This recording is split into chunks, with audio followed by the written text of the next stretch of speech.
Shayna, thank you so much. And thank you for your coordination of this event. I am super excited to be here with you tonight. I have to warn you that I have, yes, a Wisconsin spring cold. So if I go off screen, it is just so that I am able to finish this webinar with the great enthusiasm that I'm feeling. I have here with me tonight some colleagues who are really excited to talk with you about an area that has been under really examination and work at the university for several years. We are picking up that baton and we are carrying it down the track. Yes, you know I'm a track and field athlete. And so we're really excited to talk with you about the work that is continuing at Lawrence. DEIA is an area that involves many things. And my guests tonight, my panelists tonight, will talk with you a little bit about the diverse aspects of diversity, equity, and inclusion. And so we're talking about race, ethnicity, identity, gender, status of ableism. There are so many things that fall under this umbrella, and folks very often want to pigeonhole it into one space, but it's broad. And we want to make sure that everyone at Lawrence feels that they have a sense of belonging here, regardless of whatever category they fit into or don't fit into, because we are a community. And so I'm going to start with introductions, and then I have a few questions for our panelists. So Dr. Mays, who joined us in November as our Vice President for DEIA, has been doing really great work across the university and connecting with folks. Dr. Mays, do you want us to tell us a little bit about yourself and what led you to this role at Lawrence? Sure. Thank you, President Carter, for the question. Thank you, Shayna, for organizing the event. And thank you all for joining us this evening. There's a lot of places you could be right now. A lot of things you could be watching, like NFL draft, but you all chose to be here with us tonight. So it says something about how important the subject matter is. I come to Lawrence after having served as a center director and professor at the University of Arkansas, leading work around educational equity. Before that, I was at Hopkins as a faculty member, chairing the diversity and civility committee there. And previously, I was at the Children's Defense Fund, leading policy and program work around greater access and opportunity. And all of my work has been focused around bridging gaps and destroying barriers to from folks from my side of the fence. And when I say my side of the fence, I grew up in a small, poor community, Michigan. Median income probably today is around $16,000. The odds were much more in favor that I would become a victim of circumstance, like many of my peers did. But there were people who stood in the gap for me, who created opportunities, who broke down barriers, and allowed me to have access to a quality education. And it's taken me to some best institutions on the planet. And I've had an opportunity to travel and use.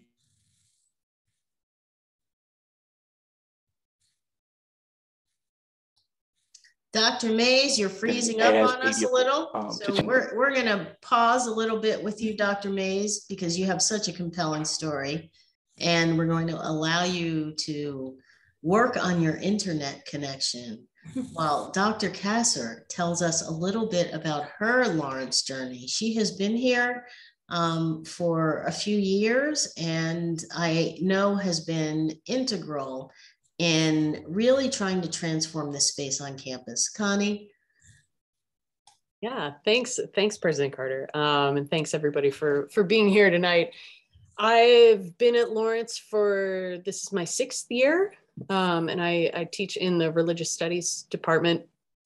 And you know, I'm interested in this work because I see the good work that Lawrence is doing, and I know that Lawrence can do better. And you know, in the faculty, we talk a lot about growth mindset in the classroom, and you know, the idea that you know, there's always room for improvement and room to learn more and grow more. And I think we can apply that broadly to the DEIA work that we're doing at Lawrence. So you know, in the last few years, I've been involved in a group that's just kind of starting to get started called Real Racism Ends at Lawrence. It's a group of faculty, and we're trying to get the broader community involved, kind of grassroots sort of organization that's just formed within the last year or so.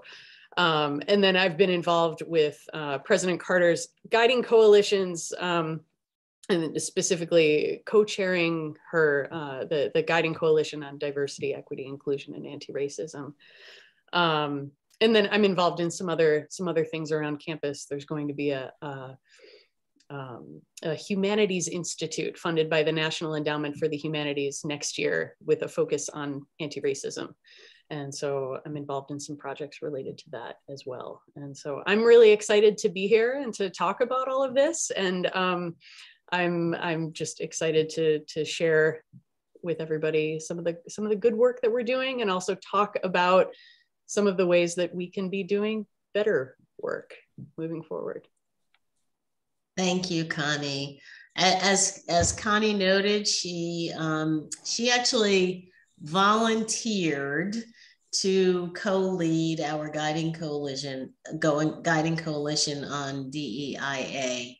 And that group produced such an exceptional report. She is committed to this work and committed to the university, and is so engaged. So Connie, we look forward to hearing from you tonight.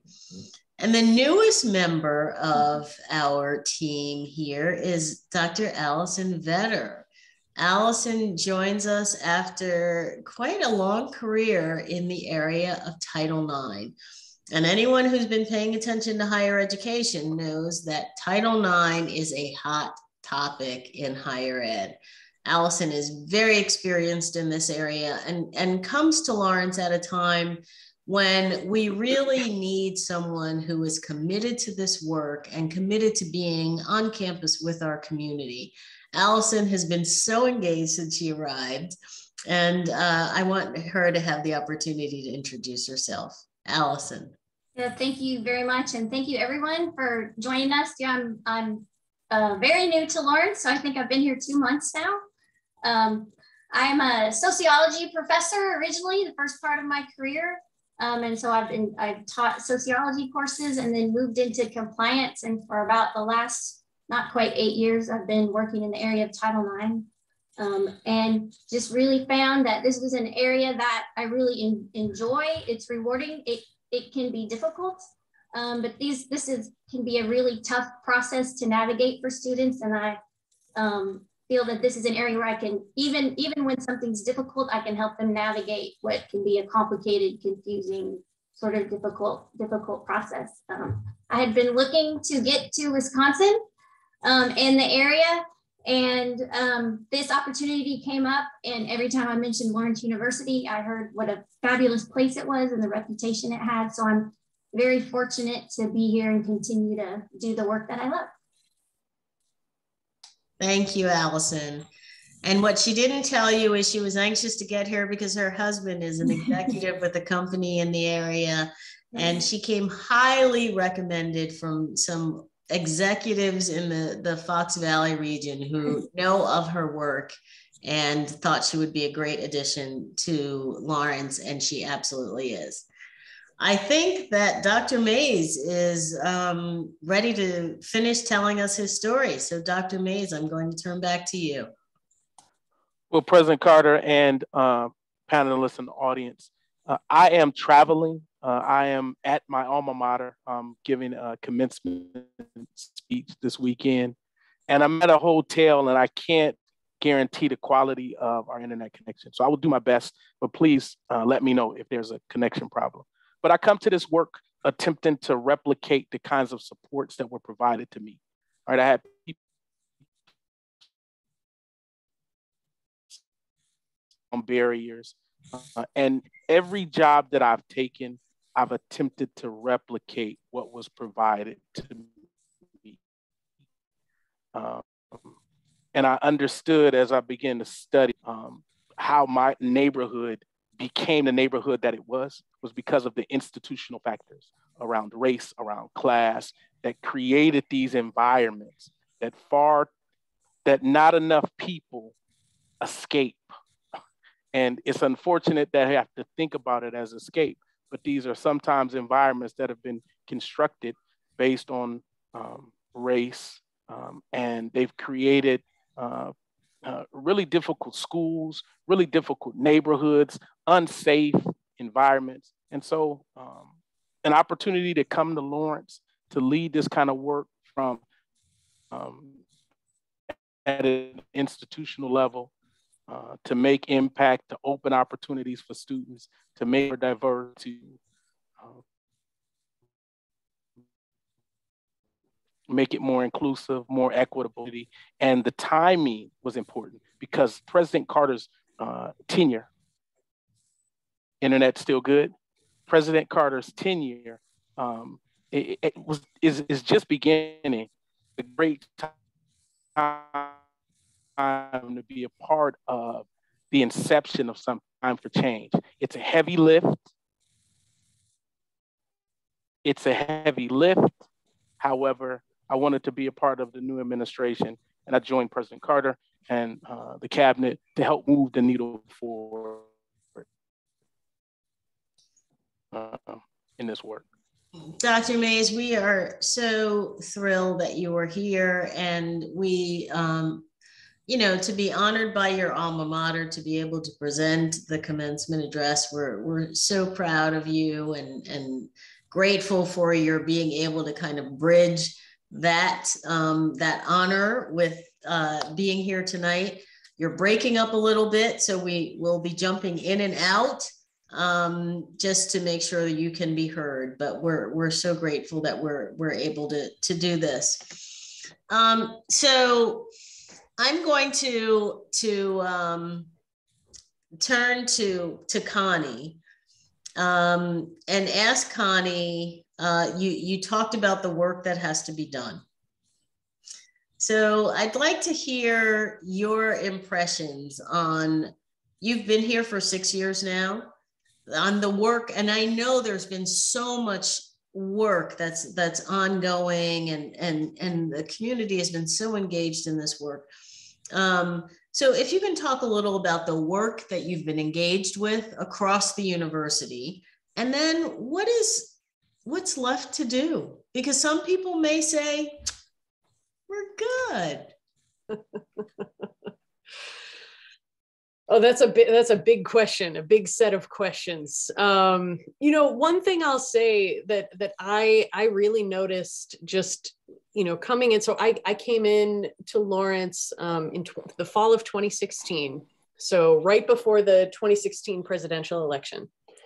And I moved here. I moved to Appleton from the East Coast, and it was a little bit of a culture shock, just in terms of just seeing the political landscape, in the area around Lawrence. And one of the things that I was really impressed with was just kind of the openness to dialogue within the Lawrence community, just around all of the deep divisions that we were seeing, elsewhere in the country. But one of the things that I've noticed in the 6 years that I've been here is that Lawrence has changed. 6 years doesn't feel like a very long period of time, and Lawrence has changed, I think, for the better in the very short period of time that I've been here. And we have been making conscious efforts to improve the ways that we relate to diversity, equity, inclusion, and now anti-racism being more of a focus. And I'm really inspired by that work, because it's something that I think, from my perspective, seeing students have been pushing for this for a long time. And I think the rest of us at the university are really starting to catch up with what the students want and need. And that's really why we're here, right? We're all here to serve the students. Without the students, we can't exist. We can't exist as an institution. And so I'm just really grateful to see the continued and increasing interest and effort in making Lawrence a more diverse place, because we are, a very predominantly white institution. I mean, we really are, but we're making efforts to actively diversify our curriculum, diversify the community that's here, and diversify just, in all aspects, not just in terms of racial diversity, but thinking about, socioeconomic status, thinking about ability, thinking about LGBTQ students and members of our community, international members of our community. And the more diverse we become, the stronger we become. And so I think that that's really exciting to see, just in the space of a few years, how far we have come. That being said, I think we still have a long way to go. And I'm grateful, President Carter, when you came in and said, we are going to make Lawrence an anti-racist institution, that was a really powerful thing for a lot of us in the community to hear, because that's something that a lot of us in the community are working toward and have been working toward. And so to have that kind of momentum being carried forward is really, really wonderful. Thank you, Connie. It's so interesting, because here I am. Yes, I am an African-American president of Lawrence University.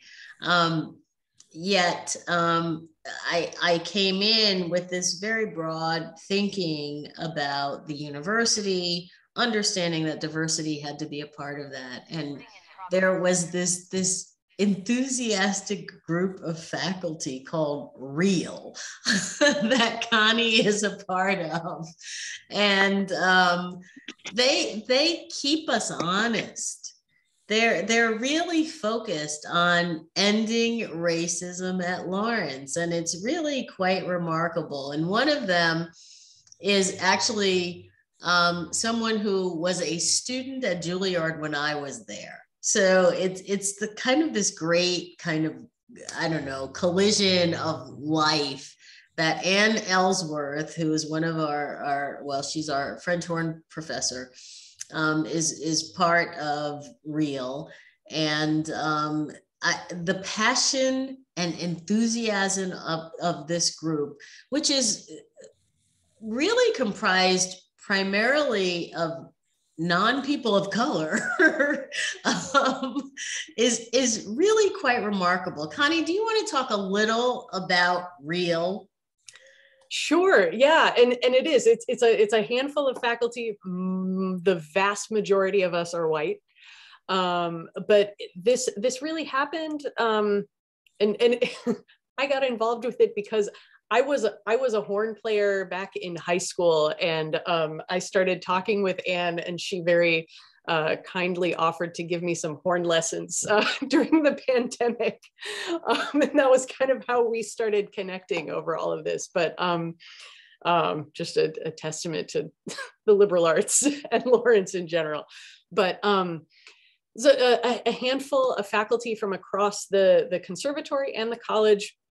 And we were just talking about, there's been a lot of talk at Lawrence, and a lot of things, we have this system of shared governance, which is great because it allows faculty and staff and administration to all be involved in things, but that means that things move pretty slowly sometimes. And so we kind of got together as a small group of faculty, and we decided, what, we could just do things.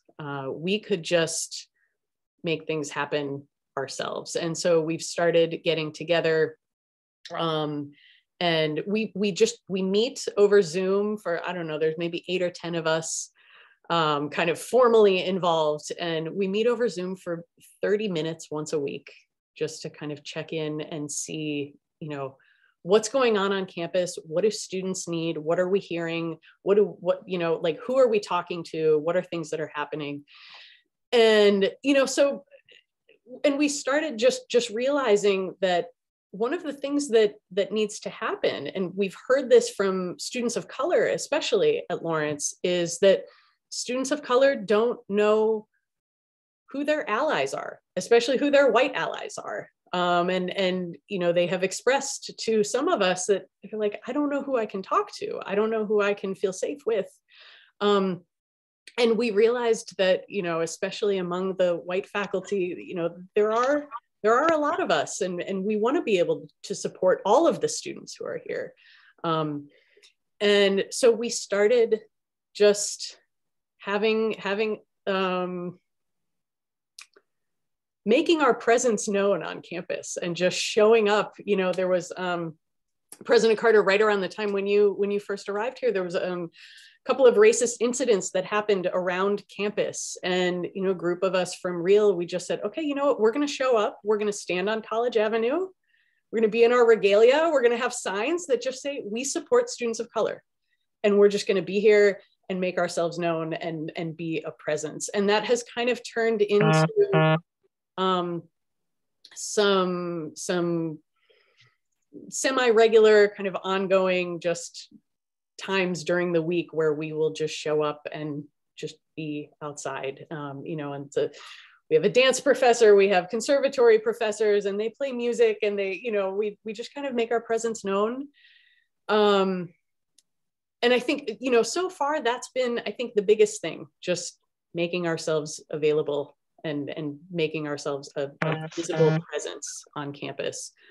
But we're talking about, you know, working with other groups on campus in a more sort of structured, organized way, thinking about how can we change the culture more broadly at Lawrence? What are some systemic changes that we can make to the culture at Lawrence to hold faculty accountable, to, you know, train faculty and staff in issues that they might not already be aware of.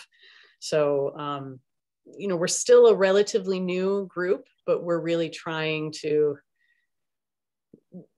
make ourselves available in whatever way we might be used by the broader community. Thank you, Connie. It has just been exciting to interact with Real and to see the many things they do across campus. We are currently, wow, it's hard to believe that we are less than 17 days leading up to the inauguration, but we are. And so what we're doing in that lead up is we're having what we're calling 17 Days of Kindness. As the 17th president, I think it's really important to wrap kindness around how we're going to move forward. And so it's so ironic, and I hate to keep bringing up Anne, but I don't know, a week or so ago, Anne walked by my office with this big sign that said kindness. And she was off to do one of these real shows, demonstrations of support, and kindness is her motto, and it is our motto as we lead up to the inauguration, because the world has been through so much with the pandemic, but we all need to lean into kindness and to being a kinder, gentler society. I think that Dr. Mays is back with us in a way where he can finish telling us his story and his passion. And Dr. Mays, if you can also share with us some of your early impressions of Lawrence. Excellent. All right, so you all can hear me now, I'm hoping, without interruption, without the pauses that aren't intended. So since I've been at Lawrence, I've spent a large portion of my time listening, watching, and learning. One of the things I do that I think is important is that I've attempted to meet with many of the student affinity groups that exist on campus to find out the various ways students identify and where they find strength around that identity with others. And so it makes itself obvious in the kinds of organizations that they participate and or start. And so that's been part of my listening session, to understand the student perspective. We've got staff on campus, we've got faculty on campus, we have alumni that are joining us now, but our largest population is our students. Those young people who chose to come to Lawrence for its value proposition. And so education from 6 to 6 in the United States is compulsory, okay? But after that, these young people have to choose an education. And they chose Lawrence for whatever it was about Lawrence. And so they're hoping that it'll change their lives in ways that they're not even familiar with or had no idea. But they do have some very specific things that they want Lawrence to be for and to them. And so I spent a lot of time with students. I go to Andrew Commons and I eat lunch maybe 3 to 4 times a week in just watching our students, seeing how they interact, seeing how they socialize.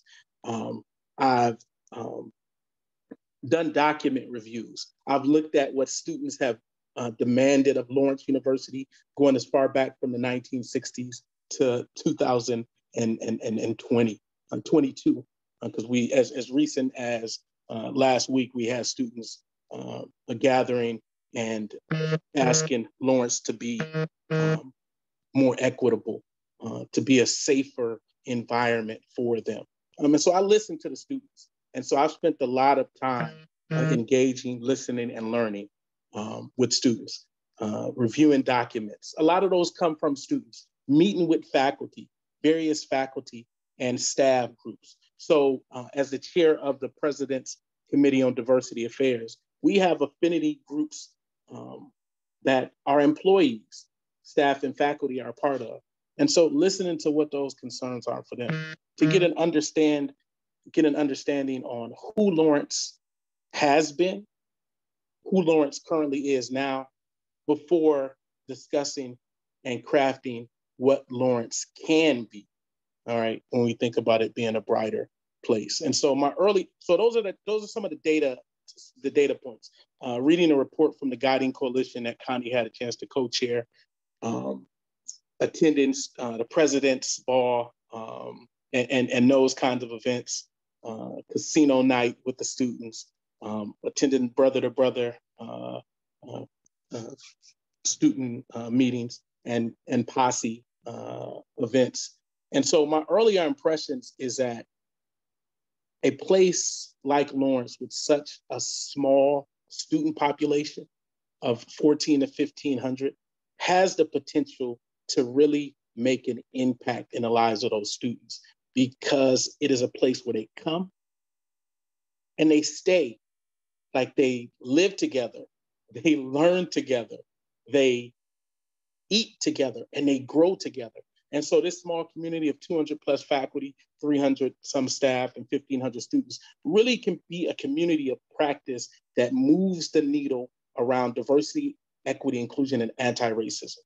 And so my early impressions is that there are pockets that exist that are working to move the needle in that direction, but there are also pockets that are satisfied with the status quo, and we've got to get them off of their square.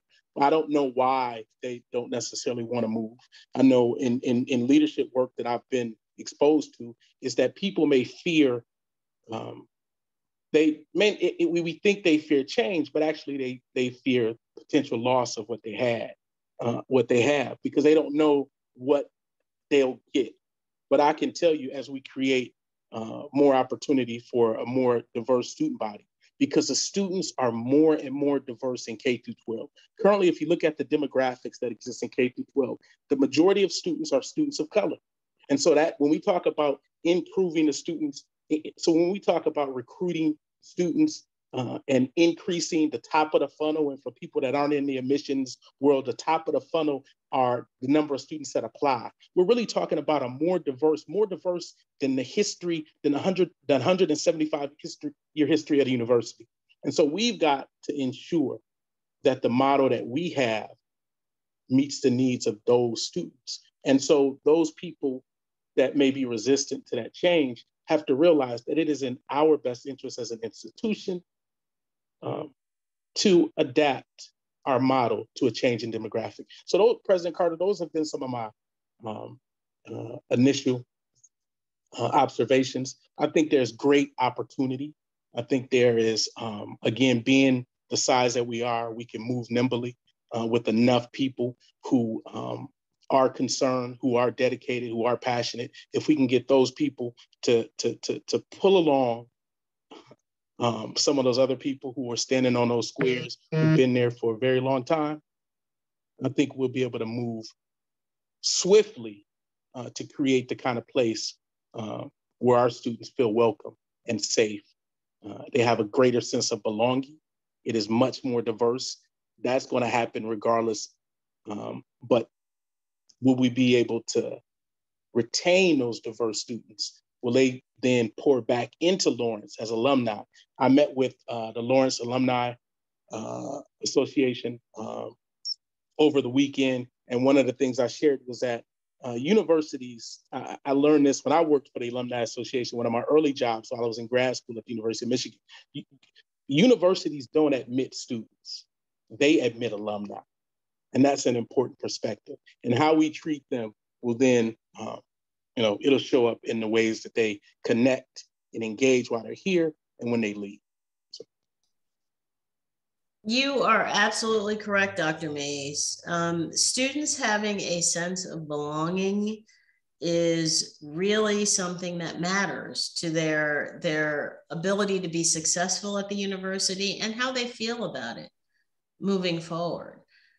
We don't want students to just come and go through the academic program and graduate. We want them to feel connected to the institution. And that is such an important part. And that's why we have so many people here with us tonight. These are alumni who are connected to Lawrence and want Lawrence to continue to be an institution that creates an environment where every student, regardless of their race, ethnicity, their identity, their status in terms of disability, and their gender, have a place. So let's turn a little to Dr. Vetter, who has been with us for a short time, but I know has really been trying to engage with the community in ways that deepen the community's understanding about Title IX. So Dr. Vetter, talk with us a little bit about what you have been doing to navigate the campus climate and to help folks understand that you are here for them in the context of Title IX and other inequities. Sure. So one of the things that I really tried to do when I first got to campus, again, is listen. So similar to Dr. Mays, is, all right, I'm here. I wanna come just listen to you. You tell me what's going on with you, what your grievances are, what's confusing, what questions do you have. So I've tried to do outreach in terms of listening sessions, hosting Q&As with various groups and organizations around campus, and also doing one-on-one meetings with administrators and leaders around campus to just kind of get the lay of the land and try and help people understand that Title IX is complicated. There have been some recent changes. Many people may know we got new regulations handed to us in 2020. They're more complicated, they're legalistic. And so sometimes that's difficult for people to navigate. And so what I've really been trying to do, again, is listen to people, understand what their questions are, and then help educate them on what the rules are, what we can and cannot do as an institution, and try and combat some of those assumptions I think people make about Title IX. And so that's really kind of what I've been focused on, is outreach, education, awareness, and helping people understand what it is Title IX does, what we can do, what we can't do, to try and hopefully alleviate some of that confusion. Thank you, Allison. I know I pointed this out at the beginning, but it has been a while since we've had someone on the ground on our Title IX initiatives. And I have to tell you that a few weeks ago during Sexual Assault Prevention Week, Allison was all over campus trying to really let folks know that she is here and for students. And I had the opportunity to go to one of her luncheons and just sit and chat with her. It was an informal opportunity to get to know the work that she really desires to do on campus, and wants students to know that she's accessible and available to them. So Allison, I applaud your efforts, and I'm just so glad that you're here. This is an important part of how we can support our students. Connie, you have been involved in the DEIA Guiding Coalition. We talked about that, but what we have not talked about is the NEH funded Humanities Institute that you will be leading up. NEH is the National Endowment for the Humanities, for those of you who may not know it, and it's quite prestigious. And Connie is leading an endeavor there that I think will really be impactful for the university. So do you want to tell us a little about that, Connie? Yeah, sure. So this is part of a grant that the university has had for a while from the National Endowment for the Humanities, this federal organization. And historically, over the last, I don't know how long, but every few years, there's a Humanities Institute, which is basically designed to be an interdisciplinary convening of faculty from across departments, really trying to draw on the liberal arts nature of Lawrence. And these institutes are generally organized around different themes. So there was one around food a few years ago. There was one organized around the good life. And faculty kind of bring their own perspectives, and we're able to share and talk about things. And so next year, there's going to be an institute that's focused around anti-racism. And so there's a group of, I can't remember the exact number off the top of my head, but about, I want to say 8 to 10 faculty, 8 faculty. Now I'm remembering, but from people in the conservatory, in the humanities, in the social sciences, in the hard sciences, we're all kind of coming together to talk around the idea of belief, racism, and anti-racist practice. So we're going to be spending the year meeting every other week over the course of the year, reading things, engaging with different material from across different disciplines, looking at the ways that, we know that racism is structural, but there are ways that individual beliefs and worldviews shape those structures, and those structures also reinforce those worldviews. So looking at how those sorts of things feed into racism, and how we might interrupt those sorts of feedback loops to engage in anti-racist practice. And this actually comes out of, I kind of wish Ann Ellsworth was here, because she keeps coming up, but this comes out of some conversations that Ann and I had over the summer, thinking about how we might reframe anti-racism as a practice. So if you think about practicing a musical instrument, or practicing, a sport, or in my field, I teach Buddhism. So, thinking about practicing meditation, you know, there are these practices where it's not like you get to an end goal and you're like, well, I'm a perfect musician and I don't have to practice anymore. And we sometimes have this idea about anti-racist work where it's like, well, I've done this training and now I'm an anti-racist. And we know that that's not true. It's an ongoing, evolving practice. Again, thinking about things like growth mindset. So the Humanities Institute is looking at ways that we can think about that from different perspectives, from different discipline perspectives.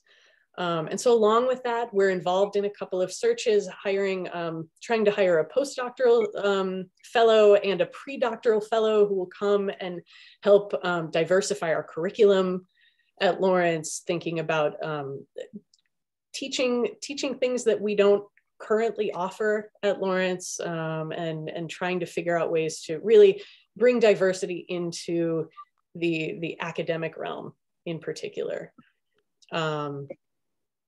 So yeah, that might be all that I'll say about that for the time being. But along with that, we're also planning on hosting workshops, bringing the work that we're doing as faculty into the Lawrence community, into the Appleton community more broadly.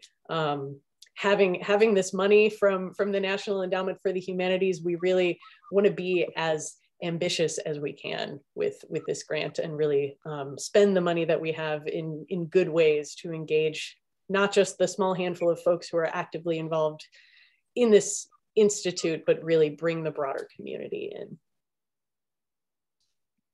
Thank you, Connie. And that's, well, that is really kind of what DEIA work is about, bringing the broader community in, right? It's about collaboration, it's about communication, it's having folks understand one another's perspectives and respect them.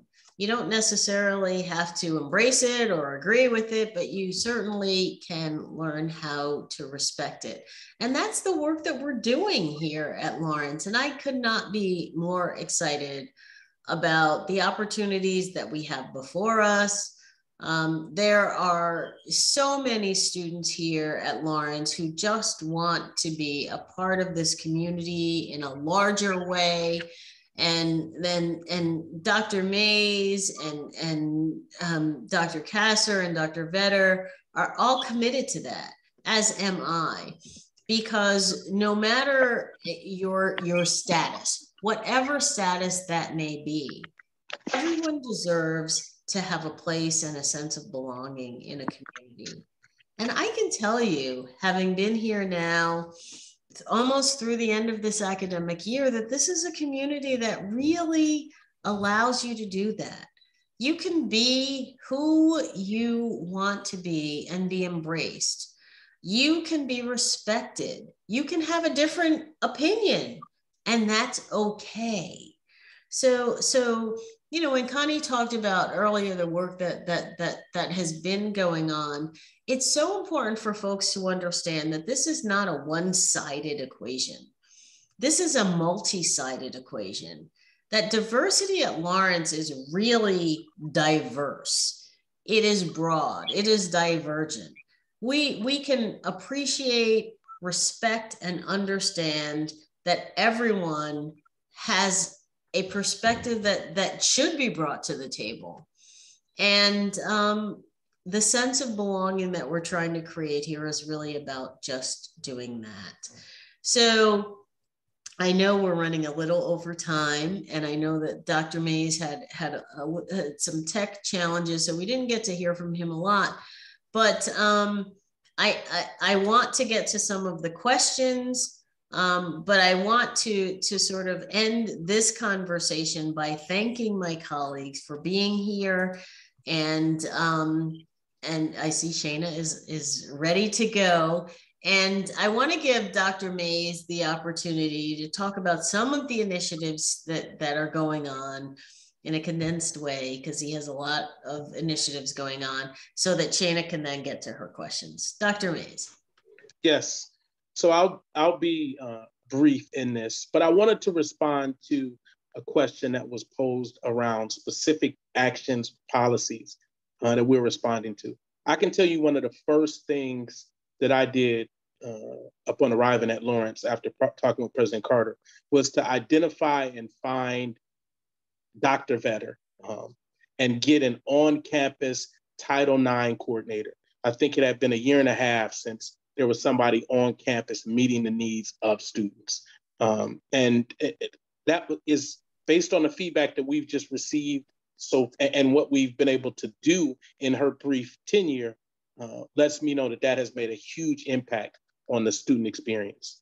We've also listened to students, and the bias response system was, many students said that they would submit a bias incident report, and it would take months or weeks for them to hear back. We've changed those meetings from once a month to twice a month. It may seem simple to you if you don't know, how our campus works or operates, but those that know understand that a month is a long time in a place that operates off of a 10-week term. Okay, so being able to respond to students around their reports of bias or discrimination has been important. I think a really important initiative is that I've requested funds in our strategic investment that will be strategic investments that are being made across campus to bolster, to deepen and broaden the Office of Diversity, Equity, and Inclusion. It was just the Office of Diversity and Inclusion before, and it expanded upon my hire to include equity. And we've have staff that'll be joining us. We've hired a recent alumni, Nora Robinson, as a fellow on our team.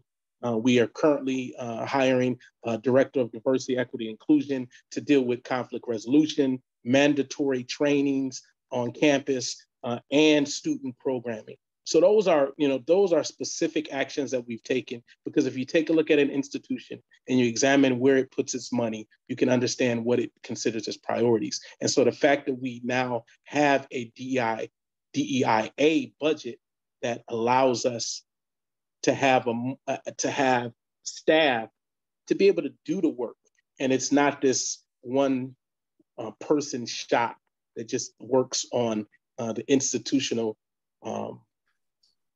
goodwill.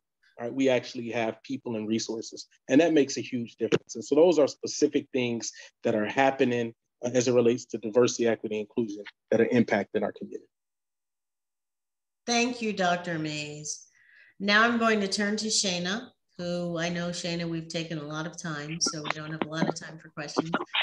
But there was a great deal of enthusiasm on this panel. So, but I turn back to you, Shana. Great. So the first question is from Lauren Brown to Dr. Kasser. And you've given some examples, but could you give a concrete example of how Lawrence has changed? Do you see more diversity, equity, inclusion, and anti-racism? Yeah, that's a great question. I mean, I do. I see concrete efforts being made. I mean, speaking just from the faculty side of things, there have been initiatives in recent years to incentivize faculty to rethink how we're designing our courses.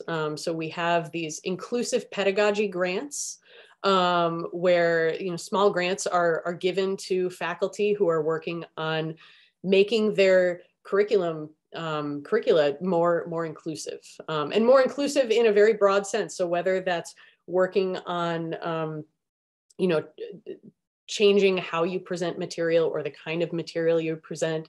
I can speak just from my own experience. I partnered with Dr. Martin Smith, who's also in religious studies, and we received an inclusive pedagogy grant to redesign our intro to religious studies course that we offer, so that we could get students out into the broader community in the Fox cities and interact with people who belong to different religious affiliations. And so we've radically redesigned how we've structured our intro to religious studies course. Other faculty have done different things with those grants, and we have workshops where we come together and talk about what works and what doesn't, and we learn from each other in that way. So without taking up too much time, that's just one very specific example from my own perspective as a member of the faculty. So. Thank you. I'm going to direct this next question to President Carter. This is from Lisa. What is being done, if anything, to attract more Brown and Black students? So Lawrence continues to recruit the best and brightest of every ethnic, racial, identity group there is out there. Lawrence continues to be a place that embraces all students. We want all students to have a sense of belonging.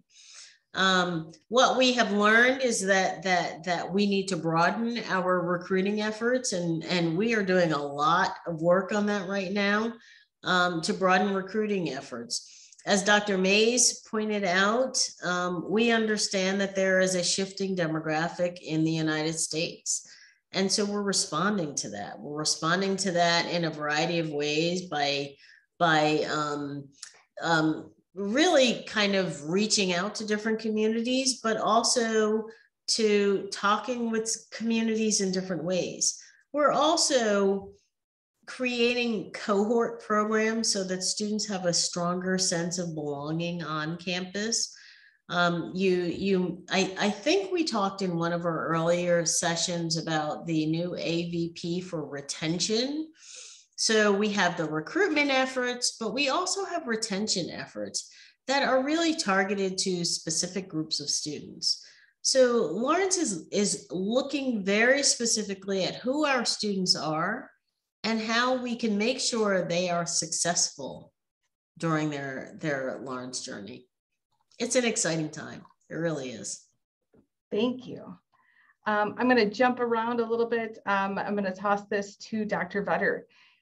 What are the ways that students are being educated about Title IX? And are there prevention programs at Lawrence addressing some domestic and sexual violence? Yeah, sure. So one of the things that, of course, I haven't been here very long, but I have participated in student organizations training, some other panel presentations, some more kind of passive events where I'm just hanging out and students can come talk to me and ask me questions. I've reached out to some student groups. So I'm actually setting up some meetings now. I'll go to the student orgs meetings that they have and do kind of a Q&A and let them ask me questions. And so these are things that I'm continuing to schedule. Yeah, so I'm just gonna keep reaching out and basically knocking on doors and saying, hey, I'll come answer any questions you have. And then there will be, I'm planning some like a training schedule for a comprehensive training education program for campus that will start in the fall and then have kind of a year-long training education. I also partner with SHARE, which is a faculty staff group. So they do a lot of the prevention awareness efforts, and then I work with them. And then we have our student group, Sasha, on campus, and I've worked with them as well. I've been to their meetings and support their events. And actually, one of the leaders of Sasha is my student worker. So she and I talk a lot about what they're doing and how we can help each other. Great. I'm going to direct this question to Dr. Mays, and this is from Jerome. And it's kind of a long question, but we've gotten a couple different versions of it in the chat as well. Have you done an environmental scan of students, faculty, and staff related to DEIA? And if so, what was learned, including outliers? If not, are you understanding how LU is perceived? And then he goes on to say, as a class of 72, some of my Black classmates felt like guinea pigs, both at LU and in Appleton. And that some of the programs, the LU environment, sometimes you're not feeling comfortable or well supported. Okay, so I'll try to give an answer that kind of cuts across multiple questions. One, so in terms of an environmental scan, no, we haven't conducted an environmental scan, but we do have multiple data points. We have campus climate surveys. We have student retention and graduation data.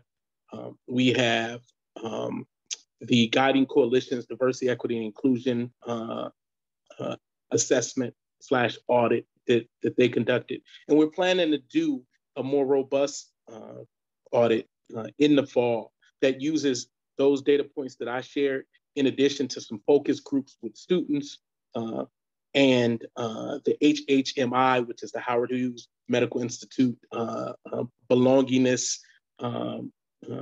data that we've been able to unearth from external evaluators, and the data from that, our inclusive pedagogy, the data from that. So we got multiple data points from both student, staff, exit. We also have exit surveys from staff who have left the university or faculty. And so the idea is, and there are multiple offices working on this stuff with the Office of Diversity, Equity, Inclusion. And so we're looking at that data to figure out how do we create a place where people feel that they are attached, they are invested, they belong. There's a sense of ownership, all right? And it is their Lawrence. And I remember hearing Cornel West say something, and this is, you know, not to be long, but he said, I had a responsibility to shape the university that I went to with the best of myself. I also had a responsibility to allow the best of it to shape me. And I think we believe that Lawrence is shaping students with the best of itself, but we have to allow students, faculty, and staff now to shape Lawrence with the best of its people, its students, its staff, its faculty, and its alumni. And so I've reached out to the Lawrence University Black Alumni Network. I met with Lou Band probably a month or so ago, spent maybe 2 hours with wonderful Black alumni at Lawrence who have worked, who've had to endure some stuff that, you know, when they were in college that nobody should have to. And they helped pave a way for the students on campus now. And so I've had a chance to listen to multiple alumni groups as well. And so the idea is that we use this data to move the needle forward and address the concerns. But I can tell you there are unmet needs that exist. There are challenges, but it provides opportunity to address those challenges. Shana, I just want to comment that Dr. Mays has done a lot of work with our alumni, but we have a group of students here on campus who are really entrenched in diversity work. And so since my arrival, I have asked my cabinet to meet with them.